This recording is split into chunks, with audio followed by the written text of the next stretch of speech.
एक आदमी सोकर उठता है, बिस्तर को फोल्ड करता है, अपने बिस्तर के सिरहाने पे रखे किताब और चश्मे को उठाकर रखता है, जाकर ब्रश करता है, दाढ़ी मूंछ को सेट करता है, गमले में लगे पौधों को पानी देता है। उसके बाद आकर वो ड्रेस पहनता है। ड्रेस पहनने के बाद चाबी और कॉइन्स लेकर वो नीचे जाता है। नीचे जाते ही सबसे पहले आसमान देखता है। उसके बाद वो वैन में बैठता है और पुराने जमाने के गाने लगाकर ड्राइव करता हुआ वो काम पर जाता है। काम क्या है उसका पता है तुम्हें? वो टोक्यो शहर का एक छोटा सा साधारण सा टॉयलेट क्लीनिंग का काम करता है।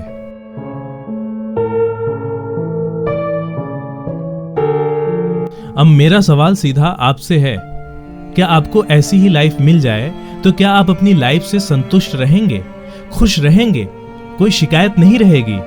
अगर शिकायत रहेगी तो ये वीडियो सिर्फ आपके लिए है, क्योंकि आज मैं बात करने वाला हूं एक ऐसी ही लाइफ के साइकोलॉजिकल और फिलॉसफिकल एस्पेक्ट्स पर कि एक आदमी कैसे संतुष्ट रह सकता है ऐसी लाइफ जीते हुए भी। तो चलिए फिर शुरू करते हैं।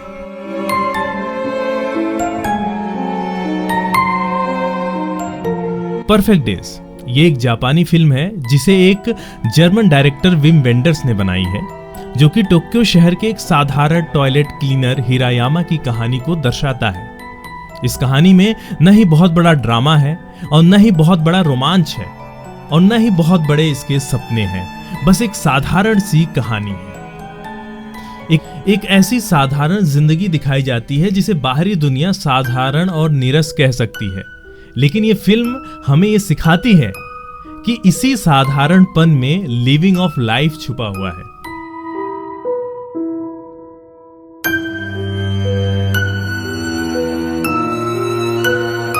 अब हम बात करने वाले हैं साइकोलॉजिकल एस्पेक्ट्स की, जिसमें पहला पॉइंट है रूटीन और स्टेबिलिटी। साइकोलॉजी कहती है कि जब हमारे जिंदगी में बहुत उथल पुथल चल रहा हो, जिसकी वजह से हमारी मानसिक स्थिरता भी ठीक नहीं रहती, तब हमें एक रूटीन की जरूरत पड़ती है, जिस रूटीन के जरिए हम अपने आप को स्थिर कर पाते हैं, और यही रूटीन हमें मेंटल स्टेबिलिटी भी देती है।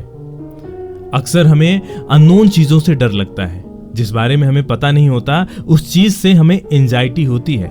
जब हम चीजें प्रिडिक्ट करने लगते हैं तो हमारे दिमाग को यह पता होता है कि आगे ये होने वाला है, तो हमारी एंजाइटी कम हो जाती है।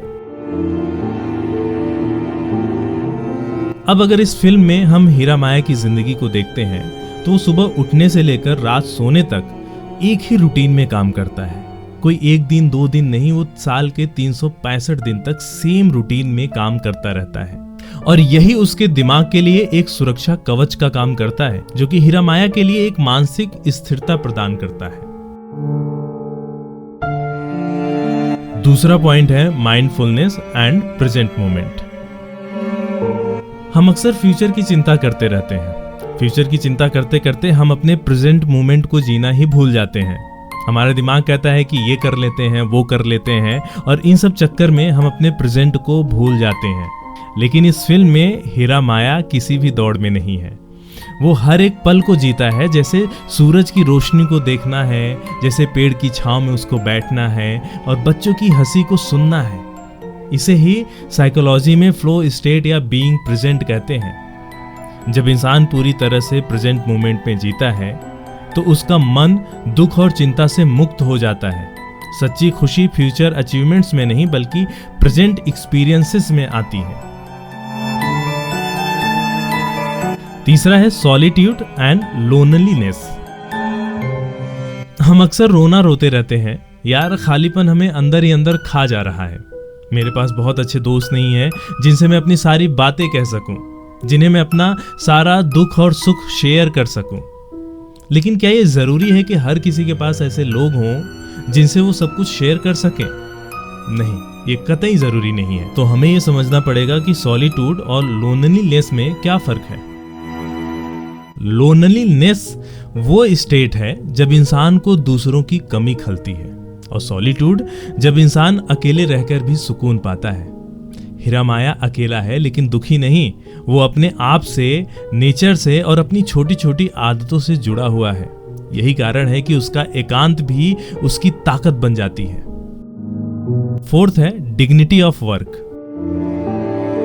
इंसान की पहचान हमेशा उसके काम से होती है। उसका काम छोटा हो चाहे बड़ा हो, जैसा भी हो, आपको उस काम से प्रेम होना चाहिए। अब सोचिए, हमारा समाज एक टॉयलेट क्लीनर को किस नजरिए से देखता है, और इस काम को बहुत ही नीचे दर्जे का माना जाता है हमारे समाज में। फिर भी हीरा माया अपने काम को सम्मान और प्रेम से करता है। वो टॉयलेट को ऐसे साफ करता है जैसे कोई कलाकार अपनी पेंटिंग बना रहा हो। और हीरा माया की जिंदगी हमें ये सिखाती है कि हर इंसान के जीवन में उसके काम के प्रति यही सम्मान होना चाहिए। अब हम इसके फिलोसफिकल एस्पेक्ट्स पर बात करने वाले हैं, और जिसमें पहला आएगा जैन फिलॉसफी। जैन फिलॉसफी हमें यह कहती है कि सच्ची जागृति साधारण कामों में छुपी हुई है। मतलब अगर तुम झाड़ू लगा रहे हो, पौधों को पानी दे रहे हो, खाना बना रहे हो, ये सब एक मेडिटेशन हो सकते हैं। अगर आप हर काम को ध्यान से, प्रेम से और पूरे मन से करें तो वही जीवन की सच्ची साधना है। यही जैन फिलॉसफी कहती है। हीरा माया का जीवन इस फिल्म में जैन फिलॉसफी का जीता जागता उदाहरण है। दूसरा है एक्सेप्टेंस। वो कहते हैं कि जिसे बदल नहीं सकते उसे स्वीकार कर लो, और जिसे नियंत्रित कर सकते हो उसमें श्रेष्ठतम लाओ। हीरा माया इस फिल्म में अपनी काम की गंदगी को स्वीकार करता है।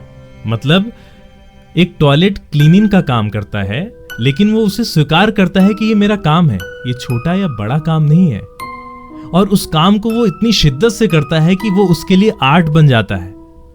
फिल्म के किसी किसी सीन में आप देखेंगे वो लेंस के द्वारा डस्ट को देखकर क्लीन करता दिखता है आपको। इतनी शिद्दत के साथ वो सफाई करता है टॉयलेट्स की। एक सीख ये भी मिलती है कि जिंदगी में शिकायत करने से कुछ नहीं बदलता।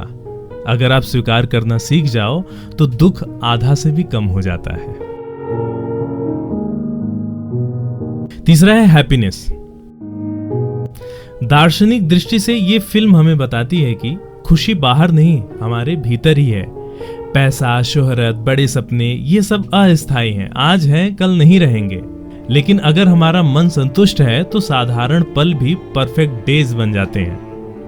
हीरा माया का चेहरा हमें यही याद दिलाता है, खुशी कोई डेस्टिनेशन नहीं है, बल्कि ये तो वे ऑफ लिविंग है।